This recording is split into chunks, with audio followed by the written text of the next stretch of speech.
10.17. And now we have Anya on the line from Chile. Hello. Anya, you took part in the competition last year, is that right? Yes. Can you tell us a bit about it? Well, it's open to people from any country between the ages of 16 and 18.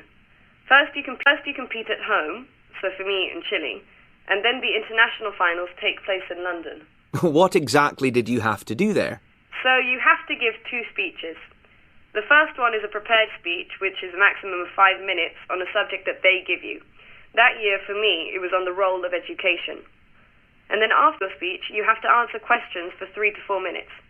And then the second speech, and this was definitely the scariest, was the impromptu speech.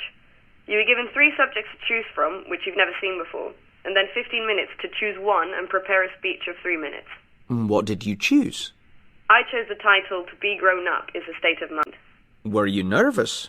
I was nervous, very nervous. But then I've never not been nervous before speaking in front of an audience. I've done a lot of drama, of acting, and that's taught me that nerves are good because you can learn to channel them into a better performance. How is public speaking different from acting? Well, in many ways they're similar because you need many of the same qualities. To be able to stand in front of an audience confidently and speak clearly, to be convincing. But I'd say that public speaking is harder because you can't rely on anyone else.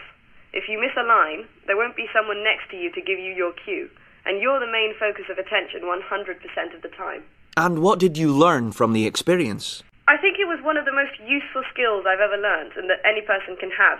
Because if you've learnt to do it well and practiced, it means that you'll never ever have to worry about standing up and speaking in front of other people.